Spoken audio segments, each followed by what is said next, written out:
Good morning. आज हम class 10th mathematics में CBSE सैम्पल पेपर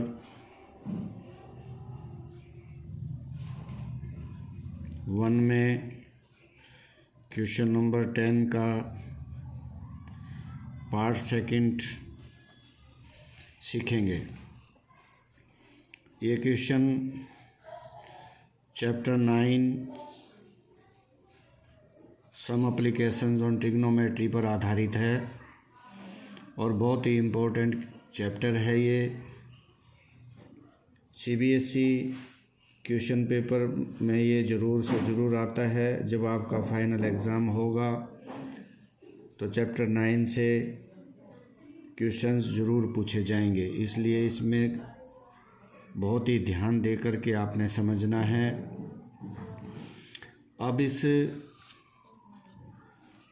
चैप्टर में हमें कुछ चीज़ों का ध्यान रखना है। सबसे पहले तो हम कुछ स्पेसिफिक एंगल्स के बारे में, जैसे sin 30 है, sin 45 है, sin 60, sin 90। इसमें 90s की वैल्यू तो हम नहीं लेते हैं। मोस्टली हमारी ये 3 वैल्यूज हैं। इसी तरह कोस में, इसी तरह tan में, कोट में, सेक और कोसेक में ये वैल्यूज़ आपको याद रखनी होंगी। दूसरी चीज़, इसके अंदर आपको एंगल ऑफ एलिवेशन और एंगल ऑफ डिप्रेशन के बारे में पता होना चाहिए। और तीसरी जो चीज़ इसमें आपने सीखनी है वो टी रेशोज़ के बारे में सीखनी है। एक्चुअल में ये फर्स्ट और थर्ड तो आप चैप्टर 8 से सीख कर के आए हैं। अब एंगल ऑफ एलिवेशन क्या होता है? जैसे मान लो कोई आदमी यहाँ खड़ा है, ये लाइन ऑफ साइट है। अगर वो ऊपर की ओर देखता है तो ये एंगल है एंगल ऑफ एलिवेशन, और अगर वो नीचे की ओर देखता है तो ये है एंगल ऑफ डिप्रेशन। और टी रेशोज़ या सब स्पेसिफिक एंगल्स के बारे में आप जानते ही हैं। अब हम क्वेश्चन को सीखेंगे आगे। क्वेश्चन क्या कहता है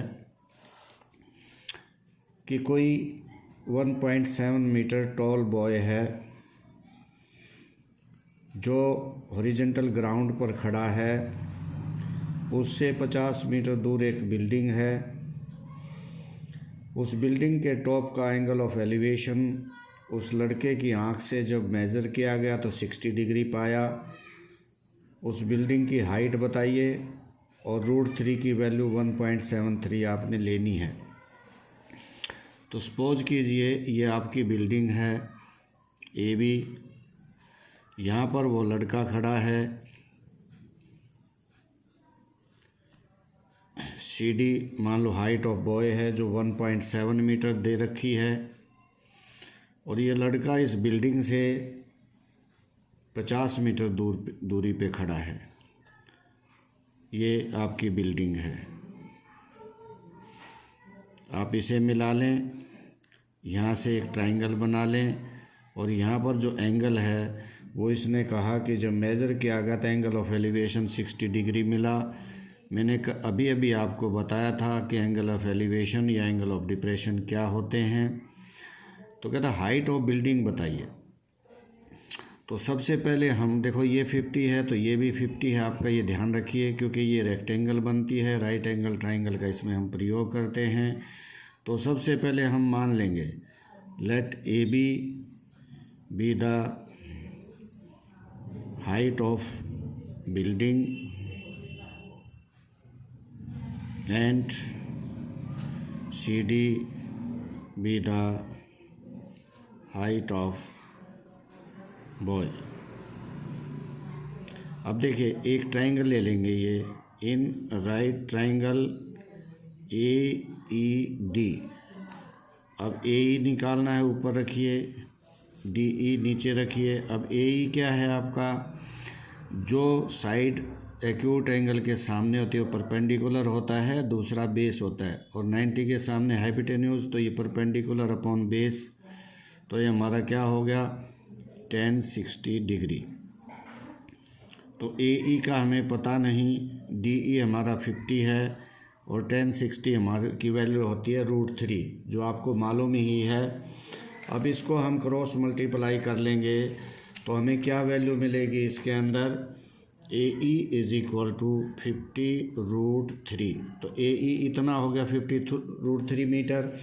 अब इसके बाद जब हम इसमें देखेंगे तो आपको इसमें मिलेगा कि हाइट ऑफ बिल्डिंग क्या है। देखो हाइट ऑफ बिल्डिंग